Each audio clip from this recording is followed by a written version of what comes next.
মেহেদীর সন্তান, আপনারা সবাই জানেন। তো মধু, এটা তো মধুরই আড্ডা, তাই না? তোমার না এটা? এটা মধুর আড্ডা।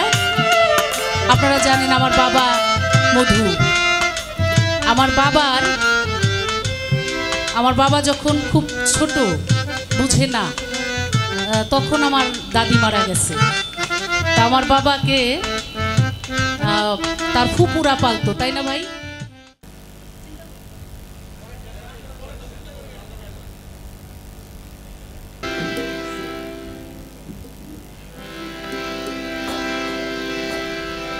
আমার সব নীল কারিয়া হারে, আমার সব নীল হরিয়া, তারপরও তার জন্যে আমার কান্দে রে হিয়া। সব নীল কারিয়া হারে, সব নীল কারিয়া, তারপরও তার জন্যে আমার কান্দে রে হিয়া, তারপরও তার জন্যে আমার কান্দে রে হিয়া।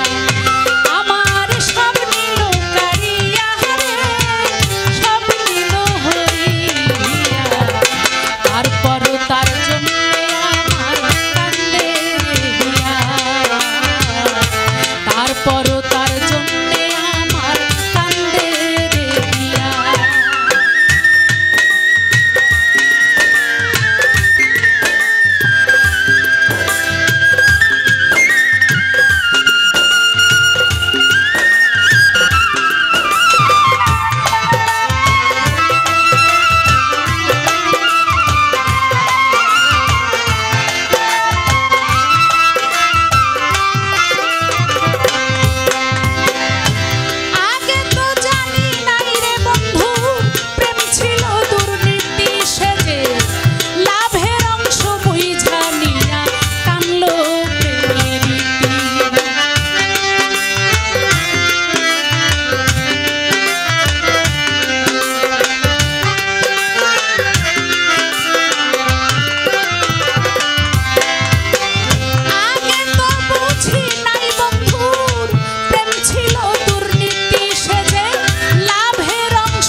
আমাদের মধু হাজির হয়ে গেছে।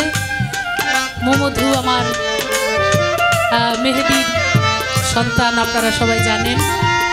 তো মধু, এটা তো মধুরই আড্ডা, তাই না? তোমার না এটা? এটা মধুর আড্ডায় আপনারা জানেন আমার বাবা মধু।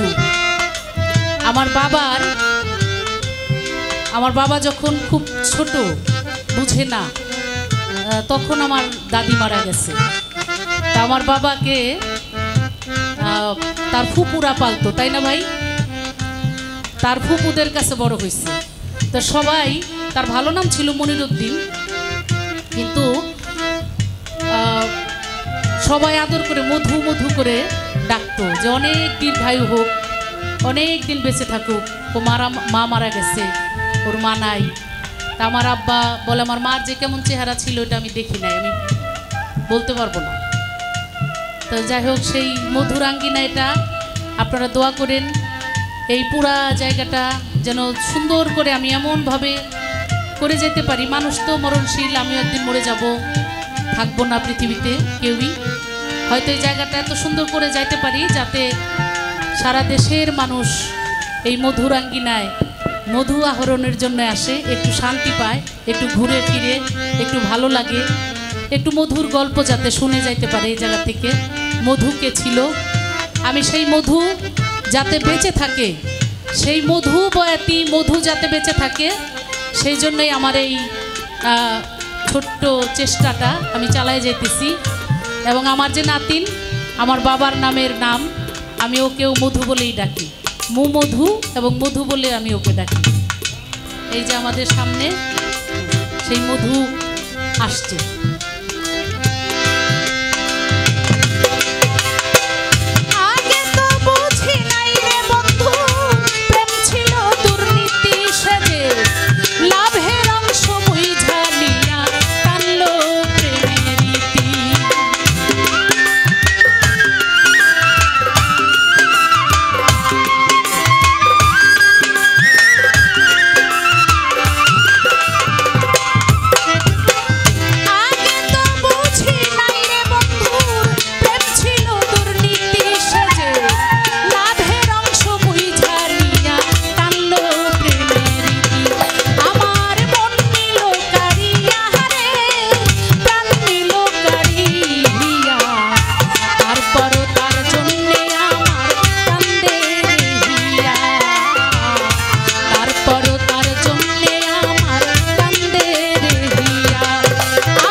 তারপর তার জন্যে